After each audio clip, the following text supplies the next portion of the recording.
I'll get the Zachin. Yeah. This water's been waiting to be drunk by you.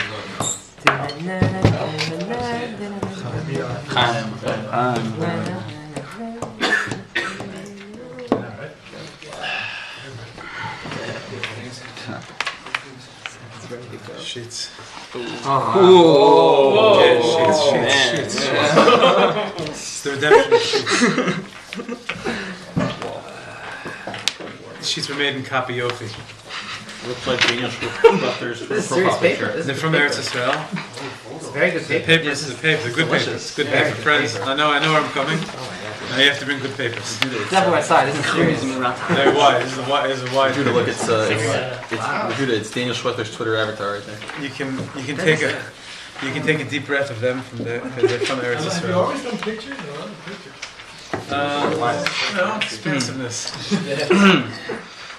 Expensiveness. It's not extra. Miracles. Exactly how it was supposed to be. Okay. Like I say, it's even though Chazal say that you're supposed to be poskim b'chol achsania, it makes sense to do it anyway. I mean, it's sichli to start wherever you are, but recognizing how good it is to be where you are. So Chazal say that when you're speaking somewhere, you think you have some idea of why you're there, to say over some idea or some drasha or some thought. Gemara lists all the different things in the Maseches Brachos that you're supposed to do. Poskim b'chol achsania. That you say something about in honor of the host, as a kavanah, as like a meditation. You know, to say thank you for having me, thank you for putting this together, thank you for bringing us together, because nothing is by chance, and that we're all here together at this time, in this place, in this way, is something important. And whether we just get together and not have learning involved in it per se, it's also important that people are getting together and to get a different group of people who are not always together to sit together. There's tremendous hashra in that. There's great presence in that, and it accomplishes things. And you have to really believe that, to know that, even if we don't feel it all the time, and even if it's something that is counterintuitive because of I think that we're in content-oriented lives and content-based lives, which is important, which is also good. We have to know that, like, the starting point is kvod achsania, is that there's to give honor, the idea that there's a place that we are, that we're together in that place. And so thank you to our hosts. Thank you to the Baal and Baalat Habayit for opening their home and for having us. Even if you think it's not a big deal to have people, it is. It's always something real to it. And when we see Avraham Avinu, like before we don't know what he said there. We don't know what Torah went on in that place. Okay, there's a medrash that you tell them to bench, whatever, but the food comes from Hashem, etc., whatever. But that's after the fact. Etzem davar is that he was having people in his place, and that there was a hashpah in that place, and just coming in contact with that environment. It was something that something important happened, something holy happened. So that's what coming here represents for me. I was always like from afar, from close, but from like enjoying being part of this virtually, and sometimes the virtual experience and the ratzon of wanting to be there is even better than actually being there. Like so looking forward to something, then you're there and it's like, oh, okay, but here it's like really it's the opposite. So thank you for having me and thank you for having us. And to have kugel and herring on what night of the week it is, it's like a very big thing to have a mitzvah. When the rest of the world is burnt out and like done. So we're saying that when something is starting, so like we're starting. The world is starting new today, but everyone today is exhausted and burnt out and empty and spent. But it's a very Jewish way to release kedusha from klipa, to say that his chadshus for us means doing something with it. So sitting together at night to learn some Torah and talk a little bit together is doing something with it in a positive way. So you're out something that we should always be able to do something with it in a positive way. Amen. Okay. So well, I was going to tell a story tonight, and then try to understand maybe one thought or two thoughts about the story. And because we're just finishing Sefer Bereshis now, we're coming into Shmos. Sefer Shmos is a continuation of a story that started in Bereshis. Shmos begins the same way that Bereshis ends, with the names of Klal Yisrael, of Bnei Yisrael. And there's a verse explains it. We're like it's explaining like the story is continuing. I mean, there's a million ideas, but the story is continuing. In other words, it's the same story. Bereshis is Bereshis and Shmos is Shmos, but it's the same story. And let's share a story in the beginning part here. Baal Shem Tov Karai Love as a Chad Mitalmidav HaTzeirim. Baal Shem Tov called one of his young students, and you can follow along in the Hebrew. And he asked him to go on a shlichus to go deliver a message to Reb Chaim Rappaport. Chaim Rappaport is one of the great Gaonim of the day. Actually, someone who was involved in Pesach. A little while later, that in a certain amount of time from then, Be'echad Mimei Revi B'chodesh Tammuz, maybe it was Gimel Tammuz, but on some Wednesday in Tammuz, that Chaim Rappaport, this Gaon, should leave his house and go to a certain forest that's in proximity there. Sham Yilmad Bi'iyun Hilchos Brachos, Sheba Sefer Rambam, and there you should learn a specific part of Brachos in the Rambam, and then like let his mind run wild and to write up his chidushim from learning Hilchos Brachos over there, and then Achar Kach Yispal B'Makom Tfilas Mincha, and then daven Mincha there. They give instructions to Chaim Rappaport, wrote him a prescription what he should do. That Wednesday came, and it was so air. It was stormy and cold. Kshamim azim yardu mahaboker. There was strong rain coming down from the morning. Ruchot chazakot. There was strong winds from all directions. Chaim decided that no matter, he's going to do it anyway. B'cholzot, he's going to go out and do what he has to do. The Baal Shem Tov sent him on a shlichus, and he saw and it met. He saw that there was some type of resistance. There was something that was fighting against him. There was non-stop ikuvim and meniyot. There's things that were holding him back the whole time. The wheel broke and the reins snapped and he was stuck in the mud and one of the reins on the horse broke, etc., etc., etc. Until finally he got to the place that the Baal Shem Tov instructed him to get there, to go to. He sat there and learned the Hilchos Brachos of the Rambam. But Rav Yitzchak Ginsburg says that even in the different way that stories are told over from the Baal Shem Tov, there's different Masorah, let's say, the way the Rizhner would say it, or the way the Rashab would say it. He said that it's all from the Olam Atzilus, the stories. Like, we understand that the detail of what, like if someone tells a story over and says that he tells them to learn Hilchos Mezuzah, the whole story is different. And if someone told you that a dafka on Wednesday is different than if it would be on Monday, and that it would be going to this forest to a place next to a Mayan would be different than if it would be going to a place that was a field. And that Rav Yitzchak Ginsburg has 3 volumes of stories of the Baal Shem Tov based on the Chabad Masorah, and he explains it al pi sod, al pi olamos, the whole thing.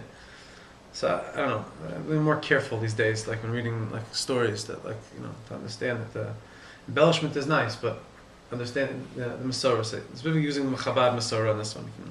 Found the actual source of it is in Likutei Diburim. Anyways, he got to that place there, just Derech Agav. He got to that place in the forest, and was next to a Ma'ayan, next to a little spring of water. And after learning there for a number of hours, he washed his hands. He took a little bit of water over there, and took a drink. And then he davened mincha. In Chodesh Elul, that was in Tammuz. He came back from camp. Chodesh Elul, Higia Hagon Reb Chaim Rappaport L'Bakeres Baal Shem Tov. It was already months later. He didn't ask. Like it was Tammuz. He didn't like write the Baal Shem Tov. Like what was that all about? He did it. He followed the Or Tzaddik to that place. He did what he had to do. And months later, in Elul, when he was by the Baal Shem Tov, so he thanked the Tzaddik. He thanked the Baal Shem Tov for that shlichus to go there. And he said since then his eyes have been opened to a whole new level of Avodas Hashem. On Shabbos, Sipur Baal Shem Tov, Sipur al Neshama Yehudit Milifnei Me'ashana V'yoter. He told a story about a Jewish woman who lived more than 100 years ago. And she lived in that place, in the forest that he was. He chatav b'meshech chaya b'chatoim rabim. She'd done all sorts of things, all sorts of mistakes, all sorts of averos, and needed a tikkun. And the Gaon learning, Reb Chaim Rappaport learning there in the forest, that specific place, created the tikkun for that neshama. Shlichus nosefes is kaima b'nesiyah. There was another shlichus that took place in that journey, said the Baal Shem Tov, that when Hashem created the world and separated from the upper waters and the lower waters, and the firmament and the upper waters, etc., waters that were sent to the lower part of creation complained. Everyone knows the Ma'amar Chazal about Simchas Beis Shoeva, making peace between the Elyon and the Tachtonim. But those waters were complaining, saying, why should we be down here in this world when those waters in the upper worlds, they get to be in the upper worlds? That's where we all want to be. So I'll explain, there's holy things to do with water here, Shavtamai Basasam, Yeshua, etc., etc., etc. But these waters wanted to be close. So Baal Shem Tov said that when Reb Chaim Rappaport came to there, and whether he did tefillah or washed his hands before davening or took a drink of water to quench his thirst, said that in that place where that woman was living, in that part of the forest, there was a spring there that for over 5,000 years, this 5,519 years, was complaining, was crying, was broken and weeping before the Creator. How come I haven't been used for something holy? How come I've just been sitting here as a fountain? A woman there didn't appreciate the fountain, didn't use it for anything holy, never toveled in it, never drank from it, never made a bracha over it, never made a l'chaim over it, never saw it and said Marav Masech Hashem, never used it for baking challah, for maim shalanu, or for any purposes. And those waters were complaining and crying. And when Chaim Rappaport went to that place and toveled in that place and washed his hands for mincha and took a drink, said that it was nosheh, the Ma'ayan was saved. The Ma'ayan's purpose in the world was revealed. Zeu inyan hashgacha pratis, saying Baal Shem Tov. This is what hashgacha pratis is. L'chol nivra nikva ha'moed ha'meduyak shebo yis'al makoro v'shorsho. Everything in creation, every aspect of creation has its purpose, and at its specific, ordained time, directed by hashgacha pratis, by HaKadosh Baruch Hu. The soul of that aspect, of that inyan in creation, is revealed and its purpose is fulfilled. And it's there. It's for a reason. That everything and that everyone has a purpose. And every time has a purpose. Turn, turn, turn. That every specific place.